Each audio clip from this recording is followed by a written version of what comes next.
Iran, a country with one of the world's oldest civilizations, is once again under intense global focus. In recent months, a combination of internal unrest and growing international pressure has pushed the nation into a critical moment. Public protests, economic hardship, and diplomatic tension with the United States have created an unstable situation, one that could have serious consequences far beyond Iran's borders. As events unfold, governments, analysts, and ordinary people around the world are asking the same question. Is Iran heading toward reform, deeper repression, or regional confrontation? This documentary explores the roots of Iran's current crisis, the response of its leadership, and the role played by the United States and the wider international community. For many Iranians, daily life has become increasingly difficult. Years of international sanctions have restricted Iran's ability to trade freely, limiting access to foreign currency, technology, and investment. As a result, inflation has surged, and the value of the national currency has declined sharply. Basic necessities, food, fuel, housing, and medicine have become more expensive, while wages have failed to keep pace. Small businesses struggle to survive, and unemployment, especially among young people, remains high. Iran has one of the youngest populations in the Middle East. Many educated graduates find themselves unable to secure stable employment, leading to widespread frustration and disillusionment. This economic strain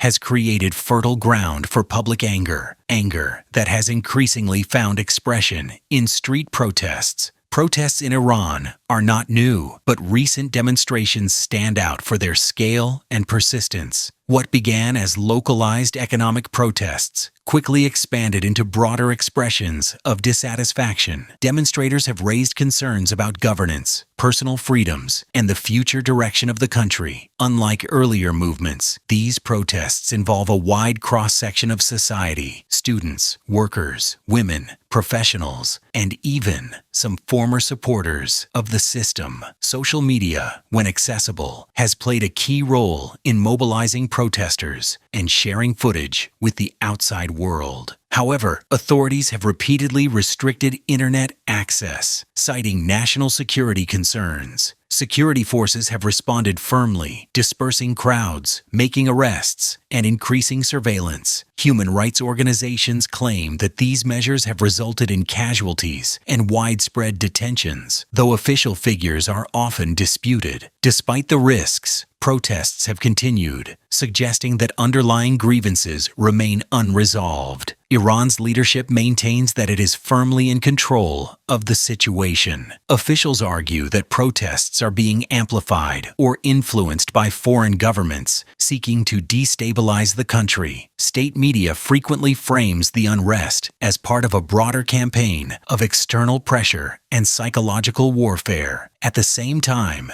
the government emphasizes national unity, sovereignty, and resistance to foreign intervention. Military parades, official speeches, and public statements project strength and continuity, sending a clear message both domestically and internationally. For Iran's leaders, conceding to pressure, whether internal or external, risks appearing weak. Yet continued repression also carries long-term risks, potentially deepening public resentment. The United States has long viewed Iran as a key strategic challenge in the Middle East. Washington accuses Tehran of destabilizing the region through its alliances, military capabilities, and nuclear ambitions. Iran, in turn, accuses the U.S. of economic warfare through sanctions and political interference.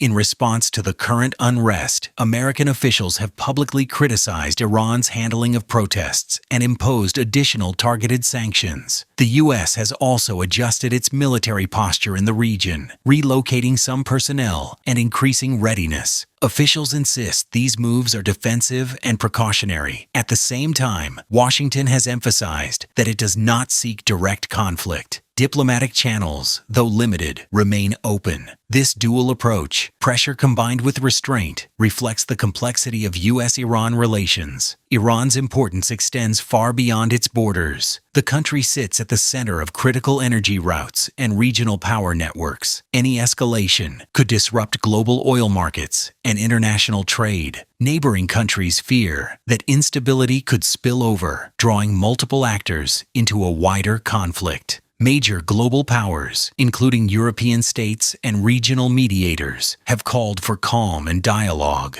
History offers a warning. In highly tense environments, even small incidents can escalate rapidly. Iran's current crisis reflects deeper questions about governance, identity, and the future of the nation. Internally, millions of citizens are demanding relief, dignity, and opportunity. Externally, pressure from the United States and the international community continues to shape Iran's options. Whether this moment leads to reform, prolonged unrest, or confrontation remains uncertain. What is clear is that Iran stands at a turning point, one that will influence not only its own future, but the stability of an entire region. For now, the world watches closely, aware that the next chapter has yet to be written.